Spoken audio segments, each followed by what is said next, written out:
ਸਤਿ ਸ਼੍ਰੀ ਅਕਾਲ ਜੀ। ਪੰਜਾਬ ਟੂਡੇ ਦੇਖ ਰਹੇ ਦਰਸ਼ਕਾਂ ਦਾ ਇੱਕ ਵਾਰ ਫੇਰ ਸਵਾਗਤ ਹੈ ਸਾਡੀ exclusive talk show insights with Vishal Sood ਦੇ ਵਿੱਚ। ਅੱਜ ਹੀ ਬਜਟ ਅਨਾਉਂਸ ਹੋਇਆ ਹੈ ਜੀ, so we'll talk about the key changes announced by finance minister. ਸਤਿ ਸ਼੍ਰੀ ਅਕਾਲ ਸਰ। ਸਤਿ ਸ਼੍ਰੀ ਅਕਾਲ ਸਰ। ਅਨੰਤ ਮਹਿੰਦਰਾ ਦਾ ਕਹਿਣਾ ਹੈ ਕਿ this could be Sitharaman's most impactful budget. You have certain level of expertise sir, ਤੁਸੀਂ ਆਏ ਅਹਿਮਦਾਬਾਦ ਤੋਂ। ਤੇ ਕਿੰਨਾ ਕੁ ਪੀਪਲ ਫਰੈਂਡਲੀ ਹੈ, ਕਿੰਨਾ ਕੁ ਪ੍ਰੋਗਰੈਸਿਵ ਹੈ, ਤੇ ਆਮ ਆਦਮੀ ਲਈ ਕੀ ਖਾਸ ਹੈ ਇਸ ਬਜਟ ਦੇ ਵਿੱਚ?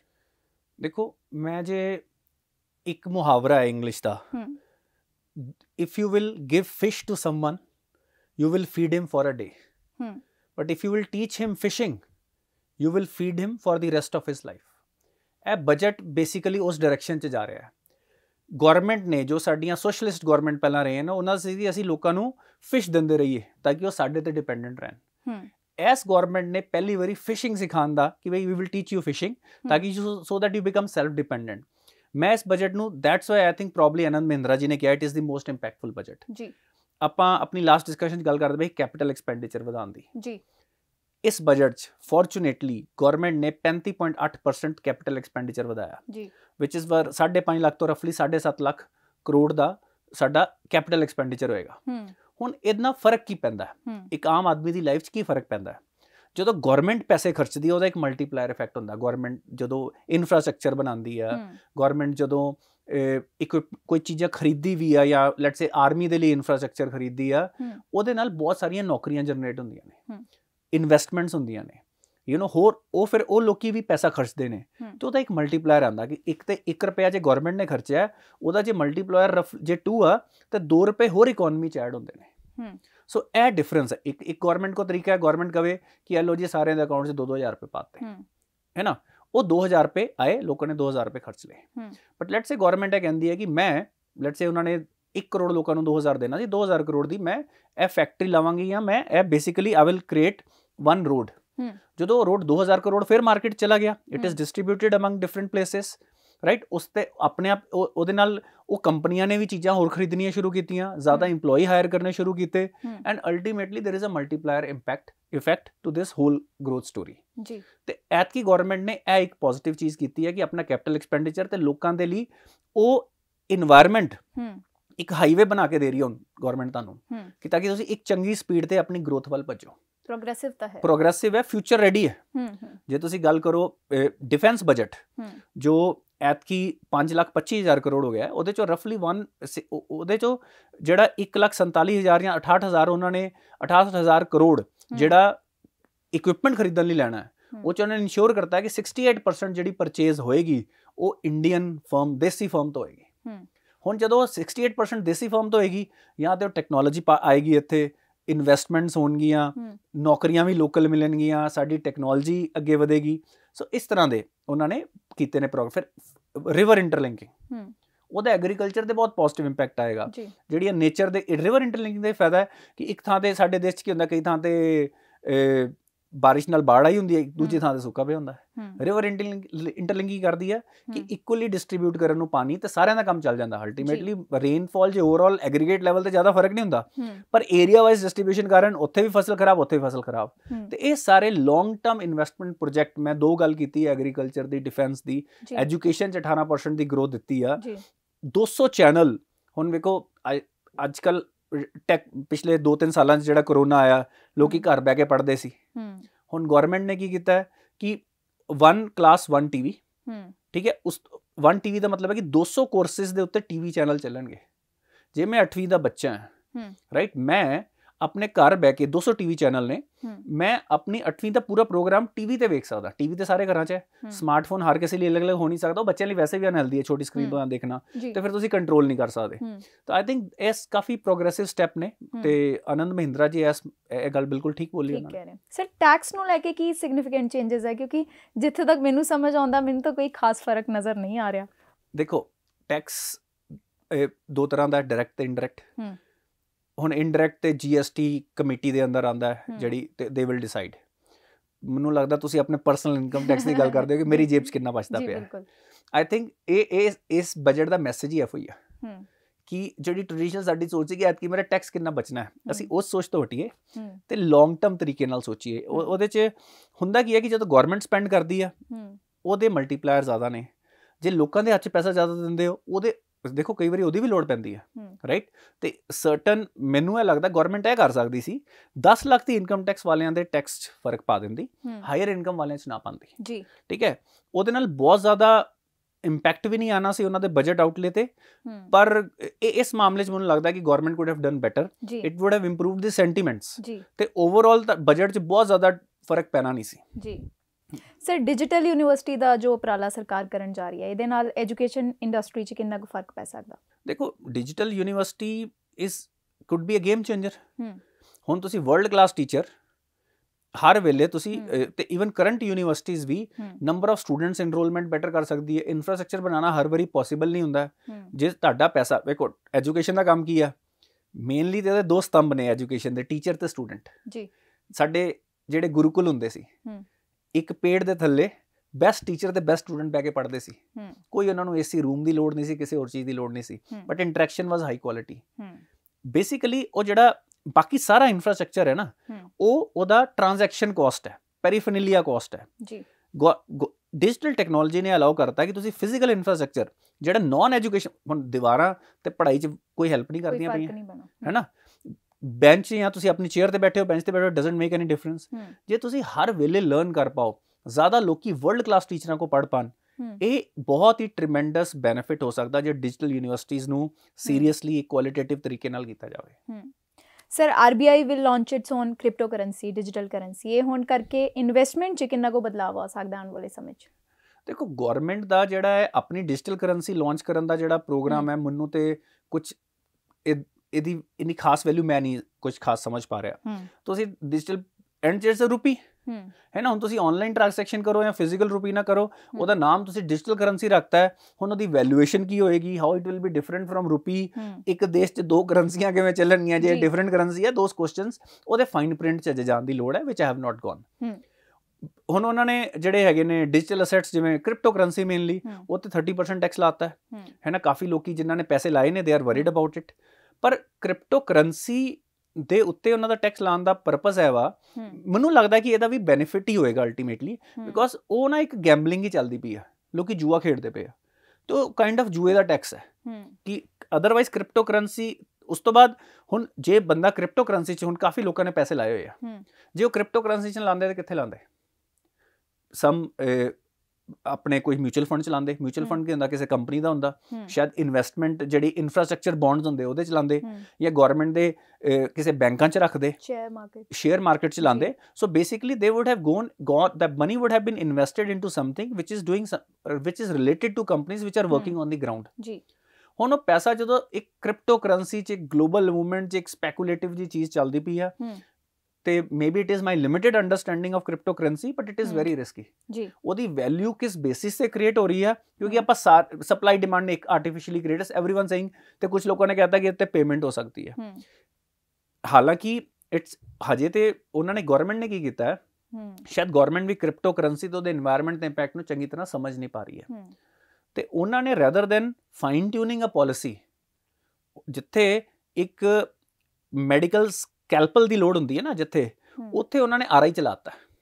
ਜਿੱਥੇ ਇੱਕ ਫਾਈਨ ਟਿਊਨ ਕੱਟ ਦੇ ਕੇ ਇੱਕ ਵਧੀਆ ਪਾਲਿਸੀ ਬਣਾਉਣ ਦੀ ਲੋੜ ਸੀ, ਉੱਥੇ ਉਹਨਾਂ ਨੇ RI ਚਲਾਤਾ ਕਿ ਬਈ ਠੀਕ ਹੈ, ਜੇ ਹੋਰ ਕੁਝ ਨਹੀਂ ਤੇ ਆਪਾਂ ਇਹਨੂੰ ਇਸ ਤਰ੍ਹਾਂ ਹੈਂਡਲ ਕਰਦੇ ਹਾਂ। It could be a short gap. Crypto currency, blockchain technologies ਦਾ ਫਿਊਚਰ ਸਮਝਣ ਦੀ ਲੋੜ ਹੈ। ਜੇ ਦੇਸ਼ ਨੂੰ ਕਿਤੇ ਬੈਨੀਫਿਟ ਕਰ ਸਕਦੇ ਨੇ, ਉਹਨਾਂ ਨੂੰ ਇਨਕੋਰਪੋਰੇਟ ਕਰਨ ਦੀ ਲੋੜ ਹੈ। ਐਨੂਅਲ ਬਜਟ ਹੈ, maybe they will look at it some way, ਪਰ ਹਜੇ ਤੱਕ ਇਹ ਪ੍ਰਾਇਓਰੀ, ਜੇ ਤੁਸੀਂ ਮੈਨੂੰ ਪੁੱਛੋ, ਮੈਨੂੰ ਲੱਗਦਾ ਕਿ ਇਹਨੂੰ ਟੈਕਸ ਕਰਨ ਦੀ ਲੋੜ ਸੀ ਇਹਦੇ ਨਾਲ। ਉਹ 'ਚ ਕਿਉਂਕਿ ਕ੍ਰਿਪਟੋ ਕਰੰਸੀ ਦੇ ਥਰੂ ਹੁਣ ਜਿਹੜੇ ਐਂਟੀ ਨੈਸ਼ਨਲ ਐਲੀਮੈਂਟ ਸੀ, ਉਹ ਵੀ ਪੇਮੈਂਟ ਕਰਨ ਲੱਗ ਪਏ ਸੀ।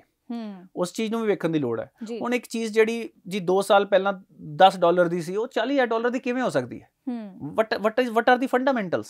ਇਹਦਾ ਮਤਲਬ ਕਿ you are just, some people are trying to, ਹੁਣ ਕਈ ਲੋਕਾਂ ਨੇ ਆਪਣੇ ਜਦੋਂ ਅਪ ਡਾਊਨ ਹੋਈ ਆ, ਆਪਣੀਆਂ ਲਾਈਫ ਲੌਂਗ ਇਨਵੈਸਟਮੈਂਟਸ ਲੂਜ਼ ਕਰ ਦਿੰਦੇ ਨੇ, ਤੇ ਇਹੋ ਜਿਹੀਆਂ ਸਪੈਕੂਲੇਟਿਵ ਜਿਹੜੇ ਵੀ ਅਸੈਟਸ ਨੇ, ਉਹਨਾਂ ਨੂੰ ਸਹੀ ਤਰੀਕੇ ਨਾਲ ਮੈਨੇਜ ਕਰਨ ਦੀ ਲੋੜ ਹੈ। ਤੇ ਇਨ ਦਾ ਮੀਨ ਟਾਈਮ ਟੈਕਸੇਸ਼ਨ ਪਾਲਿਸੀ ਰੱਖ ਕੇ ਤੁਸੀਂ ਉਹ 'ਚ ਇੱਕ ਟਰਾਂਸਪੇਰੈਂਸੀ ਕ੍ਰੀਏਟ ਕਰ ਸਕਦੇ ਹੋ। ਇਹਦੇ ਵੱਲ ਸਾਰਿਆਂ ਨੂੰ ਰਿਪੋਰਟ ਕਰਨਾ ਪਏਗਾ ਜੀ। ਸਰ ਸ਼ੁਰੂਆਤ ਵਿੱਚ ਤੁਸੀਂ ਐਗਰੀਕਲਚਰ ਸੈਕਟਰ ਦੀ ਡਿਵੈਲਪਮੈਂਟ ਦੀ ਗੱਲ ਕੀਤੀ ਹੈ। ਨਰਿੰਦਰ ਮੋਦੀ ਨੇ ਕਿਹਾ ਕਿ this budget will double farmers income. So agriculture sector ਦੀ ਐਕਸਪੈਕਟੇਸ਼ਨਸ ਕੀ ਹੋ ਸਕਦੀਆਂ ਆਉਣ ਵਾਲੇ ਸਮੇਂ 'ਚ ਇਸ ਬਜਟ ਦੇ ਆਧਾਰ ਤੇ? ਦੇਖੋ ਐਗਰੀਕਲਚਰ ਨੂੰ ਮੈਂ ਦੋ ਤਰੀਕੇ ਨਾਲ, ਇੱਕ ਤਾਂ ਫਾਰਮਰ ਇਨਕਮ ਨੂੰ ਡਬਲ ਕਰਨ ਦੀ ਉਹਨਾਂ ਨੇ ਜਿਵੇਂ ਕੋਸ਼ਿਸ਼ ਕੀਤੀ ਹੈ, you know that will yield some results. Double कितनी देर तक होएगी, एक साल च तो हो नहीं सकती हो, right? That will be unfair to other sectors, but एक साल च हो भी नहीं सकती हो। ਮੈਨੂੰ ਨਹੀਂ ਲੱਗਦਾ ਉਹਨਾਂ ਨੇ ਇੱਕ ਸਾਲ ਦਾ ਕਿਹਾ ਹੈ, but they have kept a vision ਕਿ ਆਪਾਂ ਇਹਨੂੰ ਡਬਲ ਕਰਨੀ ਹੈ। ਤੁਸੀਂ ਜੇ ਬਜਟ ਦਾ ਐਨਾਲਿਸਿਸ ਕਰੋ ਐਗਰੀਕਲਚਰ ਬਜਟ ਦਾ, ਮੈਂ 2013 ਦਾ ਬਜਟ ਵੇਖਦਾ ਪਿਆ ਸੀ, ਇਟ ਵਾਸ ਜਸਟ 22,000 ਕਰੋੜਸ ਜੀ। ਐਤਕੀ ਸਾਡਾ ਹੁਣ ਪਿਛਲੇ 2013 ਤੋਂ ਅੱਜ ਕਿਹੜਾ ਸਾਲ ਚੱਲਦਾ ਪਿਆ, 2022 ਜੀ, 9 ਸਾਲਾਂ ਚ ਇਹ ਹੋ ਗਿਆ 1.5 ਲੱਖ ਕਰੋੜ ਜੀ। ਕਿੰਨੇ ਗੁਣਾ ਦੀ ਗਰੋਥ ਹੈ? roughly 7 ਗੁਣਾ ਦੀ growth ਹੈ। so lot of investment in agriculture has been made, ਤੇ ultimately ਜਿਹੜੇ ਵੀ ਐਗਰੀਕਲਚਰਿਸਟ ਨੇ ਉਹਨਾਂ ਨੂੰ ਇੱਕ ਉਹਨਾਂ ਦੀ ਇਨਕਮ ਵੱਧ ਰਹੀ ਹੈ ਇਹਦੇ ਥਰੂ, ਹੈ ਨਾ। still to make it better because ਸਾਡੇ ਬਹੁਤ ਸਾਰੀ population ਐਗਰੀਕਲਚਰ ਤੇ ਡਿਪੈਂਡ ਕਰਦੀ ਹੈ। ਹੁਣ ਇੱਕ ਉਹਨਾਂ ਨੇ ਇੱਕ ਪੋਜ਼ਿਟਿਵ ਚੀਜ਼ਾਂ ਕੀਤੀਆਂ ਕਿ ਆਰਗੈਨਿਕ ਨੈਚੁਰਲ ਖੇਤੀ, ਇਹ ਬੜਾ ਜ਼ਰੂਰੀ ਹੈ ਕਿਉਂਕਿ ਇਸ ਵੇਲੇ ਖੇਤੀ ਜਿਸ ਤਰੀਕੇ ਨਾਲ ਸਾਡੇ ਇੱਥੇ ਹੋ ਰਹੀ ਸੀ, ਉਹਨਾਂ ਨੇ ਇਵਨ ਯੂਨੀਵਰਸਿਟੀਜ਼ ਨੂੰ ਵੀ ਕਿਹਾ, ਐਗਰੀਕਲਚਰ ਯੂਨੀਵਰਸਿਟੀਜ਼ ਨੂੰ, ਕਿ ਤੁਸੀਂ ਆਪਣੀ ਪੈਡਾਗੋਜੀ ਆਪਣੀ ਰਿਸਰਚ ਨੂੰ ਚੇਂਜ ਕਰੋ ਕਿਉਂਕਿ ਆਪਾਂ ਜੋ ਖਾਣਾ ਖਾ ਰਹੇ ਹਾਂ ਦੈਟ ਇਜ਼ ਵੈਰੀ ਡੇਂਜਰਸ। ਉਹ 'ਚ ਯੂਰੀਆ, ਕੈਮੀਕਲਸ, ਇੱਕ ਅਨਰੈਗੂਲੇਟਡ ਜਿਹਾ ਇਨਵਾਇਰਮੈਂਟ ਹੈ ਕਿ ਕਿਸੇ ਵੀ ਤਰੀਕੇ ਨਾਲ ਤੁਸੀਂ ਆਪਣੀ ਐਗਰੀਕਲਚਰ ਗਰੋਥ, ਜਾਂ ਹੁਣ ਐਗਰੀਕਲਚਰ 'ਚ ਸਿਰਫ ਕਣਕ ਜਾਂ ਚਾਵਲ ਜਾਂ ਉਹ ਸਬਜ਼ੀਆਂ ਨਹੀਂ ਆਉਂਦੀਆਂ, ਐਗਰੀਕਲਚਰ 'ਚ ਤੁਹਾਡੀ ਮਿਲਕ ਪ੍ਰੋਡਕਸ਼ਨ, ਡੇਅਰੀ ਵਗੈਰਾ ਸਾਰਾ ਉਹਦੇ 'ਚ ਆਉਂਦਾ ਹੈ ਨਾ। ਜਿੰਨੀ ਵੀ ਫੂਡ ਤੁਸੀਂ ਕੰਜ਼ਿਊਮ ਕਰਦੇ ਹੋ, make it part of the agricultural economy. ਹੁਣ ਉਹਦੀ 16% ਉਹ GDP 'ਚ ਕੰਟਰੀਬਿਊਸ਼ਨ ਹੈ, but if roughly 40-50% of your population is dependent on that, ਇਹਦਾ ਮਤਲਬ ਉਹਨਾਂ ਦੀ ਇਨਕਮ ਹਮੇਸ਼ਾ ਲੋ ਰਹੇਗੀ ਪਰ ਯੂਨਿਟ। ਇਸ ਉਹਨਾਂ ਨੂੰ ਇਹਨੂੰ ਆਟੋਮੇਟ, ਟੈਕਨੋਲੋਜੀ ਓਰੀਐਂਟਡ ਕਰਨ ਦੀ ਵੀ ਲੋੜ ਹੈ, ਜਿਵੇਂ ਉਹਨਾਂ ਨੇ ਐਗਰੀਕਲਚਰ ਡਰੋਨਸ, ਉਹਦੇ ਬੇਸਿਸ ਤੇ ਉਹਦਾ ਸਰਵੇ, ਉਹਦੇ ਬੇਸਿਸ ਤੇ ਸਪਰੇ, ਇਹ ਸਾਰੀ ਚੀਜ਼ਾਂ। ਇਹਦਾ ਮਤਲਬ ਕਿ ਉਹ ਐਗਰੀਕਲਚਰ 'ਚ ਲੋਕੀ ਕੱਢ ਕੇ ਹੋਰ ਇਕੋਨਮੀ 'ਚ ਆਉਣ, ਹੈ ਨਾ। ਹੁਣ ਇਹਦੇ ਨਾਲ ਕੀ ਹੋਏਗਾ ਕਿ number of people employed in agriculture sector will reduce ਤੇ per capita income ਵਧੇਗੀ। ਸਾਡੀ ਐਗਰੀਕਲਚਰ ਗਰੋਥ ਤੇ ਕੋਈ ਫਰਕ ਨਹੀਂ ਪਏਗਾ। ਫਿਰ ਆਰਗੈਨਿਕ ਖੇਤੀ, ਗੰਗਾ ਦੇ ਕਿਨਾਰੇ ਉਹਨਾਂ ਨੇ ਸ਼ਾਇਦ ਆਰਗੈਨਿਕ ਖੇਤੀ ਦਾ ਇੱਕ ਪਲਾਨ ਬਣਾਇਆ which will be very very useful, ਉਹਦਾ ਇਕੋਲੋਜੀ ਤੇ ਬਹੁਤ ਵਧੀਆ ਇੰਪੈਕਟ ਆਏਗਾ। ਅੱਜ ਸਾਡੇ ਬੱਚੇ, ਮੈਂ ਜੇ ਤੁਸੀਂ ਪੰਜਾਬ ਦੇ ਵੇਖ ਲਓ, ਆਸ-ਪਾਸ ਕਿਸੇ ਵੀ ਪੇਰੈਂਟ ਨਾਲ ਗੱਲ ਕਰਕੇ ਵੇਖ ਲਓ, allergies, you know regular bouts of fever, ਹੈ ਨਾ, ਹਰ ਸੀਜ਼ਨੈਲਿਟੀ ਤੇ ਉਹ ਹੈਂਡਲ ਨਹੀਂ ਕਰ ਪਾਉਂਦੇ, ਇਮਿਊਨਿਟੀ ਵੀਕ ਹੋ ਰਹੀ ਹੈ। ਇਹਦਾ ਰੀਜ਼ਨ ਕੀ ਹੈ? Apart from environment, one major reason is the quality of food that we are eating, how it is being processed, ਹੈ ਨਾ। ਤੇ ਇੱਕ ਹੈਲਦੀ ਡਾਈਟ ਵੱਲ ਦੇਖੋ, ਜੇ ਸਾਡੀ ਪੋਪੂਲੇਸ਼ਨ ਫਿਊਚਰ 'ਚ ਹੈਲਦੀ ਨਾ ਰਹੀ ਤੇ ਅਸੀਂ ਕੋਈ ਵੀ ਲੜਾਈ ਕਿਵੇਂ ਲੜ ਲਾਂਗੇ? ਜੇ ਬੱਚੇ ਓਬੀਜ਼ ਹੋ ਗਏ, ਜੇ ਉਹ ਬਿਮਾਰ ਹੋ ਰਹੇ ਨੇ ਬਾਰ-ਬਾਰ, ਉਹਦੇ ਨਾਲ ਪ੍ਰੋਡਕਟਿਵਿਟੀ ਵੀ ਘੱਟ ਹੁੰਦੀ ਆ। ਮੈਂ ਤੇ ਐਗਰੀਕਲਚਰ ਨੂੰ ਹੈਲਥ ਨਾਲ ਵੀ ਜੋੜ ਕੇ ਵੇਖਦਾ, ਕਿਉਂਕਿ ਜੇ ਤੁਸੀਂ ਖਾਓਗੇ ਨਹੀਂ ਵਧੀਆ ਤੇ ਤੁਸੀਂ ਹੈਲਦੀ ਕਿਵੇਂ ਰਹੋਗੇ? ਤੇ ਐਗਰੀਕਲਚਰ ਦਾ ਤੁਹਾਡੇ ਹੈਲਥ ਬਜਟ 'ਤੇ ਬਹੁਤ ਮੇਜਰ ਇੰਪੈਕਟ ਹੈ। ਇਸ ਕਰਕੇ the quality of food that we eat, ਉਹਦੇ ਉੱਤੇ ਗੌਰਮੈਂਟ ਨੂੰ ਬਹੁਤ ਸੀਰੀਅਸ ਹੋਣ ਦੀ ਲੋੜ ਹੈ, ਉਹਦੇ 'ਤੇ ਰੈਗੂਲਰ ਡਿਬੇਟ ਕਰਨ ਦੀ ਲੋੜ ਹੈ। ਸਾਡੀ ਟਿਪੀਕਲ ਫੂਡ ਸੈਂਪਲਸ ਲੈ ਕੇ ਕੁਛ ਨਾ ਕੁਛ ਹੁੰਦਾ ਰਹਿੰਦਾ ਹੈ, ਕਦੀ ਕਿਸੇ ਕੰਪਨੀ ਦੇ ਕੁਛ ਮਟੀਰੀਅਲ 'ਚ ਨਿਕਲ ਆਇਆ, ਯੂ ਨੋ, ਸਾਰੀ ਇੰਸੀਡੈਂਟ ਹੋਏ ਨੇ। ਥੋੜ੍ਹੀ ਦੇਰ ਲਈ ਲੋਕੀ ਰੌਲਾ ਪਾਉਂਦੇ ਨੇ, again it goes back to the same thing. ਕੰਪਨੀਆਂ ਆਪਣੀ PR ਕਰ ਲੈਂਦੀਆਂ ਨੇ, ਇੱਕ ਅੱਧੀ ਐਕਟੀਵਿਟੀ ਹੋ ਗਈ ਹੁੰਦੀ ਆ, so things are settle down. But overall ਸਾਡੇ ਬੱਚੇ ਖਾਂਦੇ ਹੀ ਨਹੀਂ ਕੀ ਪਏ ਨੇ, ਉਹ ਮੈਨੂੰ ਲੱਗਦਾ ਕਿ ਸਾਡੇ ਸਾਰੀ ਜਨਤਾ ਦਾ ਇੱਕ ਮੇਜਰ ਚਿੰਤਾ ਦਾ ਰੀਜ਼ਨ ਹੋਣਾ ਚਾਹੀਦਾ। ਸਾਊਂਡ ਮਾਈਂਡ ਇਨ ਦੀ ਸਾਊਂਡ ਬੋਡੀ। ਜੇ ਬੱਚੇ ਹੈਲਦੀ ਹੋਣਗੇ, ਸਾਡੇ ਯੂਥ ਹੈਲਦੀ ਹੋਣਗੇ, ਉਹ ਵਧੀਆ ਡਿਸੀਜ਼ਨ ਵੀ ਲੈਣਗੇ, ਉਹ ਮਿਹਨਤੀ ਵੀ ਹੋਣਗੇ, ਉਹ ਕਰਪਟ ਵੀ ਘੱਟ ਹੋਣਗੇ। ਇਹਨਾਂ ਚੀਜ਼ਾਂ ਦਾ ਬਹੁਤ ਬੈਨੀਫਿਟ ਹੈ। ਤੇ ਇਸ ਕਰਕੇ ਮੈਨੂੰ ਇਹ ਲੱਗਦਾ ਹੈ ਕਿ ਐਗਰੀਕਲਚਰ ਦੇ ਉੱਤੇ ਜੋ ਡਿਸੀਜ਼ਨ ਲਿੱਤੇ ਜਾ ਰਹੇ ਨੇ, specially organic farming, healthy farming, natural farming, diversification ਦੇ ਰਿਲੇਟਡ, ਜਿਵੇਂ ਸਾਡਾ ਇੰਪੋਰਟ ਓਰੀਐਂਟਡ ਸੀ ਆਇਲ ਸੀਡਸ।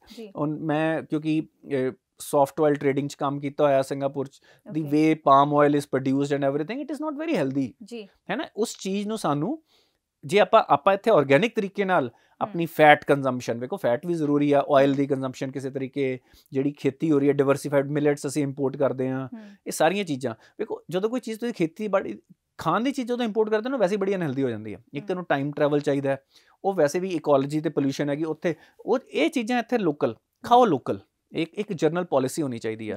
ਉਹਦੇ ਲਈ ਡਾਈਵਰਸਿਫਾਈਡ ਕ੍ਰੌਪ ਹੋਣੀ ਚਾਹੀਦੀ। ਜੇ ਅਸੀਂ MSP 2 ਸਟੇਟਸ 2 ਚੀਜ਼ਾਂ ਨੂੰ ਦੇ ਕੇ ਉਹ ਹੀ ਕਰੀ ਜਾਵਾਂਗੇ ਤੇ ਫਿਰ that will create a problem. ਉਹ ਡਾਈਵਰਸਿਫਿਕੇਸ਼ਨ, ਉਹ ਐਗਰੀਕਲਚਰ ਐਜੂਕੇਸ਼ਨ, ਜਿਹੜੇ ਐਗਰੀਕਲਚਰਿਸਟ ਤੁਸੀਂ ਵੇਖਿਆ ਪੜ੍ਹੇ ਲਿਖੇ ਨੇ, ਉਹਨਾਂ ਨੇ ਬਹੁਤ ਗਰੋਥ ਕੀਤੀ ਹੈ। ਜਿਹੜੇ ਸਟਰਗਲ ਕਰਦੇ ਪਏ ਨੇ, ਉਹਨਾਂ ਨੂੰ ਸਭ ਤੋਂ ਪਹਿਲਾਂ, ਸਬਸਿਡੀ ਤੋਂ ਪਹਿਲਾਂ ਐਜੂਕੇਸ਼ਨ, ਟੈਕਨੋਲੋਜੀ ਟ੍ਰੇਨਿੰਗ ਤੇ ਉਸ ਚੀਜ਼ ਦੀ ਜ਼ਿਆਦਾ ਜ਼ਰੂਰਤ ਹੈ। ਮੈਨੂੰ ਇਹ ਲੱਗਦਾ ਹੈ ਉਹਨਾਂ ਨੂੰ ਇਸ ਚੀਜ਼ ਦੇ ਬਾਰੇ ਅਵੇਅਰ ਕਰਨਾ ਕਿ ਜੇ ਉਹ ਯੂਰੀਆ ਵੱਧ ਪਾਉਂਦੇ ਨੇ, ਜੇ ਉਹ ਕੋਈ ਹੋਰ ਕੈਮੀਕਲ ਯੂਜ਼ ਕਰਦੇ ਪਏ ਨੇ ਜਿਹੜਾ ਅਨਰੈਗੂਲੇਟਿਡ ਹੈ, ਉਹਦਾ ਆਮ ਬੰਦੇ ਦੀ ਤੇ ਬੱਚੇ ਦੀ ਹੈਲਥ 'ਤੇ ਕੀ ਅਸਰ ਹੋ ਰਿਹਾ ਹੈ, ਉਸ ਚੀਜ਼ ਦੀ ਅਵੇਅਰਨੈਸ ਕ੍ਰੀਏਟ ਕਰਨਾ ਸਾਰੀ ਪਬਲਿਕ 'ਚ ਇੱਕ ਇੰਪੋਰਟੈਂਟ ਐਸਪੈਕਟ ਬਣ ਗਿਆ ਹੈ। ਸਰ ਇਹ ਜੋ ਡਿਸਪੈਰਿਟੀ ਹੈ ਗਰੋਥ ਦੇ ਵਿੱਚ, ਇਹ ਅਨਇਕੁਅਲ ਗਰੋਥ ਸਿਨੈਰੀਓ ਹੈ, ਇਹਦਾ ਵਿਸ਼ਲੇਸ਼ਣ ਤੁਸੀਂ ਕਿੱਦਾਂ ਕਰਦੇ ਹੋ? ਬੇਸਿਕਲੀ ਦੇਖੋ ਦੈਟ ਇਜ਼ ਅ ਫੈਕਟ ਕਿ ਬਈ ਜਿਹੜਾ ਗਰੋਥ ਪਿਛਲੇ ਖਾਸ ਤੌਰ ਤੇ ਪੈਂਡੈਮਿਕ ਨੇ ਇਸ ਨੂੰ ਹੋਰ ਕਰਤਾ ਹੈ ਕਿ ਬੋਟਮ 20%। ਮੈਂ ਸੁਜੈਸਟ ਕਰੂੰਗਾ, ਵੇਖੋ ਜਿਵੇਂ ਮਨਰੇਗਾ ਹੈਗਾ, it's a rural employment guarantee scheme.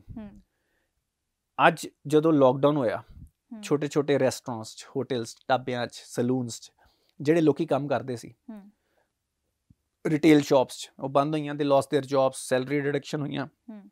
ਹਜੇ ਵੀ ਉਹਦੀ ਰਿਕਵਰੀ ਆਫ ਕੋਰਸ ਟਾਈਮ ਲੱਗਦਾ, ਉਸ ਲੈਵਲ ਤੇ ਆਉਣ ਦੀ ਲੋੜ ਹੈਗੀ ਆ, ਪਰ ਇਹ ਰਿਸਕ ਤੇ ਹਮੇਸ਼ਾ ਹੈ ਉਹਨਾਂ ਤੇ, ਕਦੀ ਵੀ ਜੌਬ ਕੰਪਨੀਆਂ ਦੇ ਆਪਣਾ ਰਿਸਕ ਹੈ।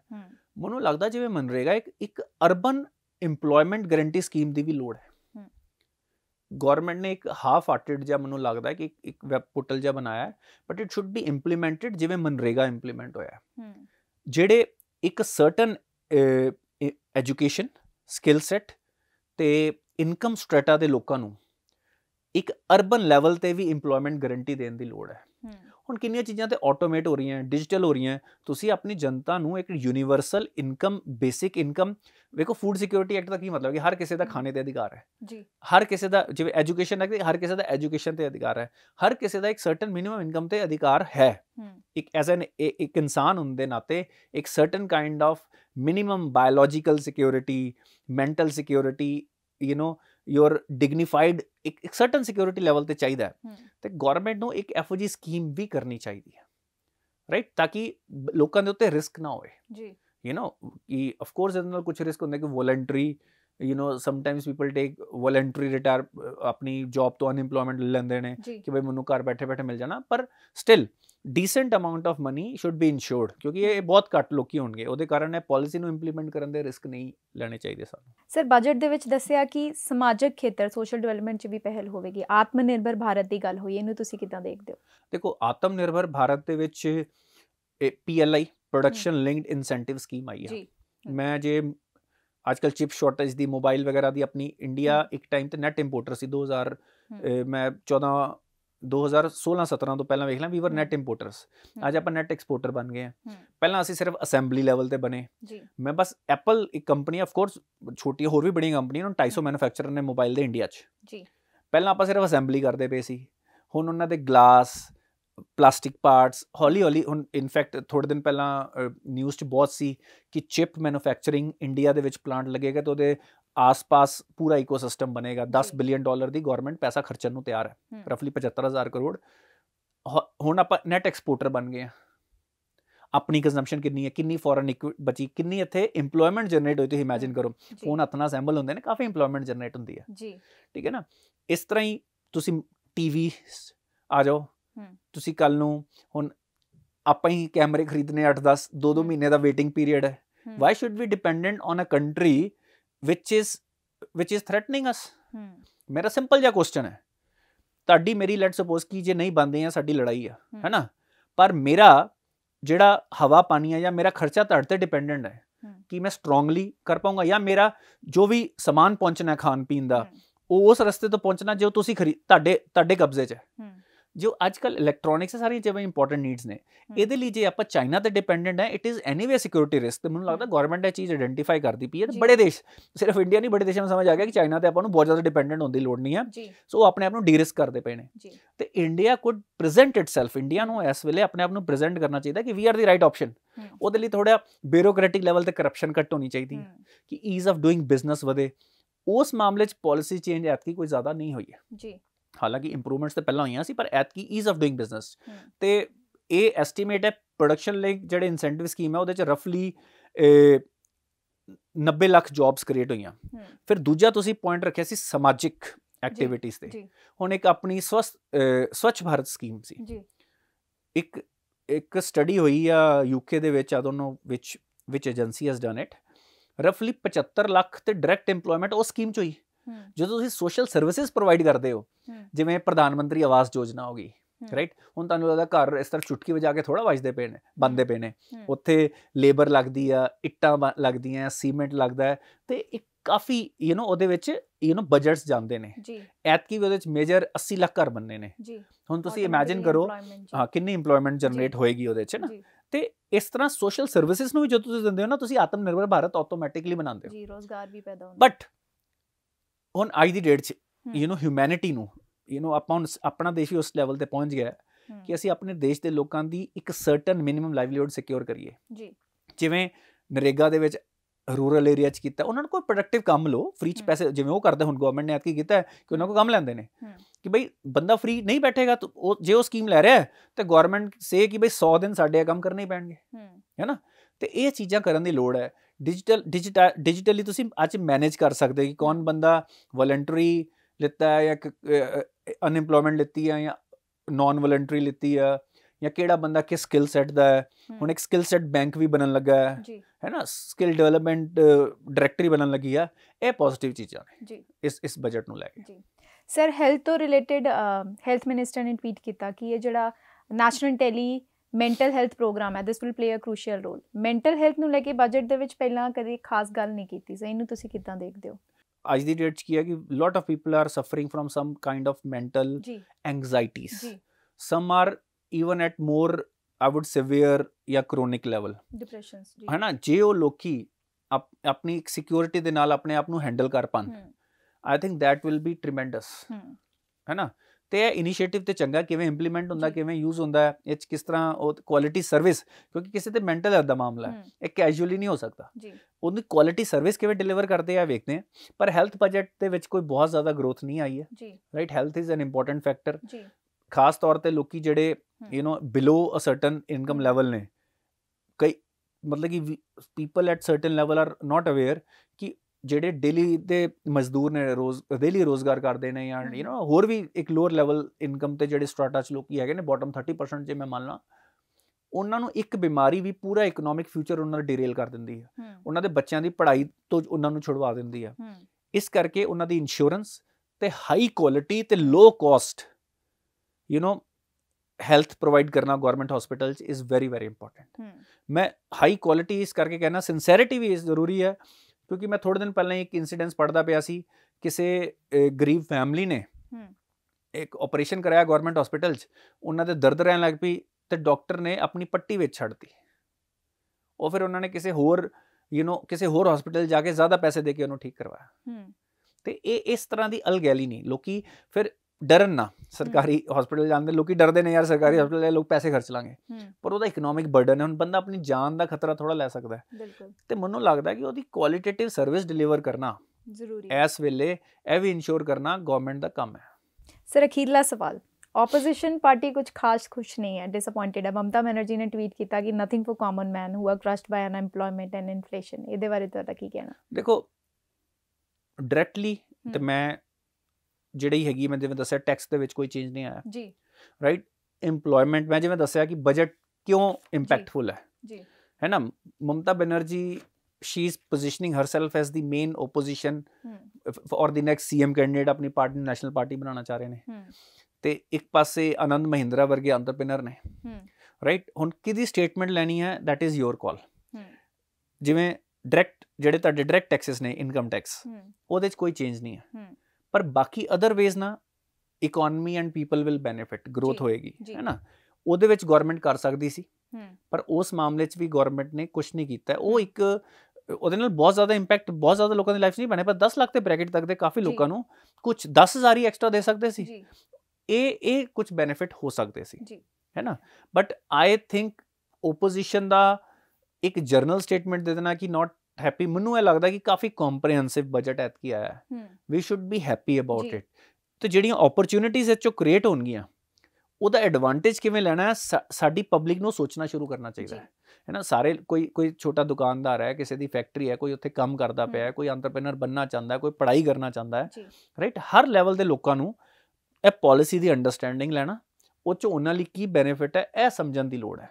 ਕਈ ਵਾਰੀ ਕੀ ਹੁੰਦਾ ਕਿ ਲੋਕੀ ਪਾਲਿਸੀ ਦਾ ਬੈਨੀਫਿਟ ਨਹੀਂ ਲੈ ਪਾਉਂਦੇ, ਹੈ ਨਾ। ਇਸੇ ਕਰਕੇ ਇਸ ਇਨਫੋਰਮੇਸ਼ਨ ਨੂੰ ਜਨ ਤੱਕ ਪਹੁੰਚਾਉਣ ਦੀ ਜ਼ਿੰਮੇਵਾਰੀ ਹੈ ਨਾ। ਕੰਪਨੀਆਂ ਤੱਕ, ਛੋਟੀ ਕੰਪਨੀਆਂ ਤੱਕ, ਵੱਡੀ ਕੰਪਨੀਆਂ ਦੇ ਲੋਕੀ ਸਾਰੀਆਂ ਪਾਲਿਸੀਜ਼ ਦਾ ਬੈਨੀਫਿਟ ਵੀ ਲੈ ਲੈਂਦੇ ਨੇ, ਤੇ ਛੋਟੀ ਕੰਪਨੀਆਂ ਦੇ ਲੋਕਾਂ ਨੂੰ ਆਪਾਂ ਕਿਵੇਂ ਮੈਸੇਜ ਦੇ ਪਾਈਏ ਕਿ ਇਹ ਉਹਨਾਂ ਲਈ ਬੈਨੀਫਿਟ ਨੇ, ਇਹ ਫਾਰਮ ਹੈ, ਇਸ ਤਰ੍ਹਾਂ ਪ੍ਰੋਸੈਸ ਹੈ, ਤੇ ਉਹ ਬੈਨੀਫਿਟ ਲੈ ਪਾਉਣ।